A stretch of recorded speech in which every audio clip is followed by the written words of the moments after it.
কোনো নারীর কাছে 2-3 ভরি স্বর্ণালঙ্কারের পাশাপাশি যদি নগদ কিছু অর্থ থাকে 20-30 হাজার বা 40 হাজার, তাহলে তার উপর কোরবানি এবং জাকাত ওয়াজিব হবে কিনা।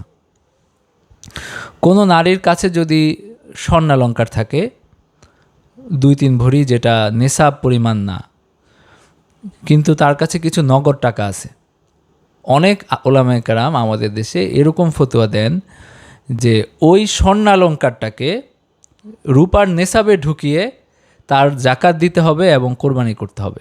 আমার কাছে খুব অদ্ভুত লাগে ফতোয়াটা, কারণ হলো স্বর্ণ এবং রূপার দামের তারতম্য আমরা জানি।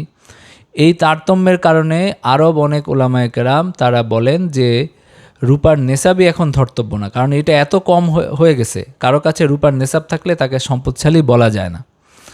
এই কারণে তারা বলেন যে শুধু স্বর্ণের নেশাবে এখন ধর্তব্য হবে। স্বর্ণের নেশাবের পরিমাণ এখন 10 লক্ষ টাকার বেশি।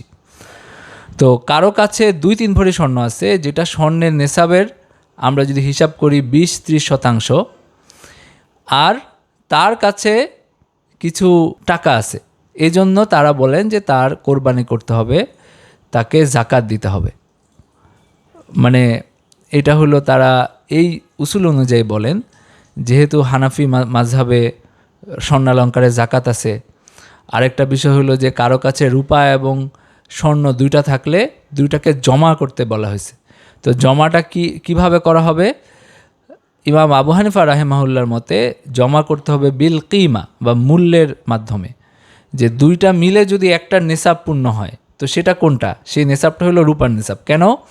কারণ এটা করলে নাকি দরিদ্রদের বেশি লাভ হবে।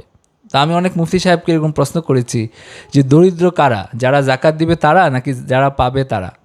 যার কাছে 2 লাখ 3 লাখ টাকা আছে বর্তমান বাজারে, সে আসলে সম্পদশালী না।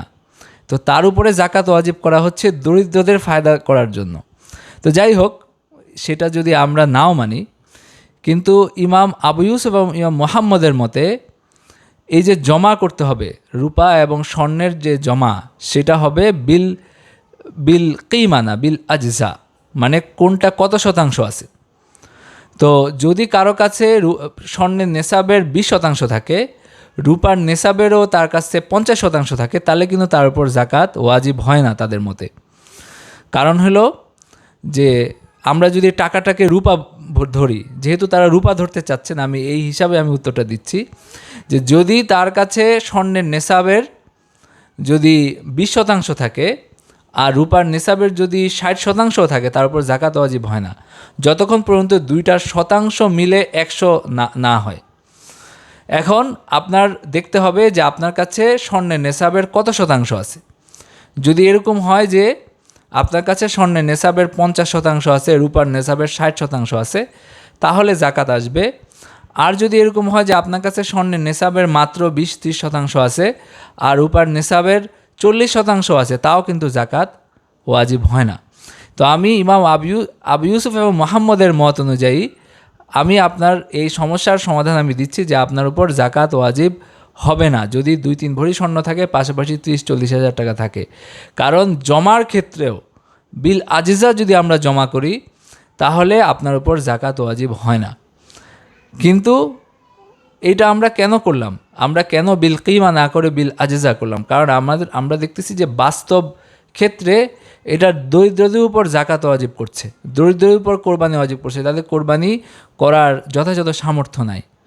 যেখানে কোনো নারীর কাছে 2-3 ভরি স্বর্ণ তার বিয়ের সময় পাওয়া, যেটা তার সঞ্চয় হিসাবে থাকে, এর পাশাপাশি 20-30 হাজার টাকা, এটা তো কোনো অর্থই না, মানে কোনো উল্লেখযোগ্য কোনো অর্থ না।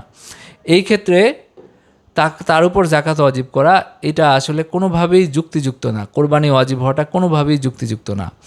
তো সুতরাং আমরা হানাফি মাযহাব, পুরোপুরি হানাফি মাযহাবে যদি থাকতে চাই, তাহলে ইমাম আবু ইউসুফ এবং ইমাম মুহাম্মদের মত অনুযায়ী আমরা বলতে পারি যে বিল আজিজা যদি আপনার কাছে দুইটা নেশাব মিলে 100% হয়, অর্থাৎ আপনার কাছে যদি রূপার নেশাবের হিসাবে যদি অর্ধেকের বেশি থাকে, স্বর্ণের নেশাবের হিসাবে অর্ধেকের বেশি থাকে, তাহলে জাকাত ওয়াজিব হবে। অথবা অন্য যেভাবে হিসাব হবে যে রূপার নেশাবের অর্ধেকের বেশি 60% আছে, স্বর্ণের নেশাবের 40% আছে, তাহলে জাকাত ওয়াজিব হবে।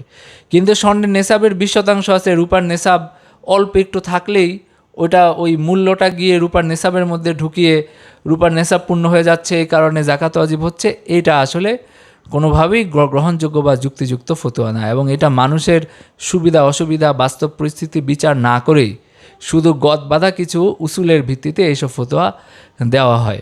এবং আমি মুফতিয়ানে কেরাম আপনাদেরকে ভেবে দেখতে বলবো যে এটা করে আসলে আপনারা মানুষের জন্য দিনকে কঠিন করে ফেলছেন কিনা।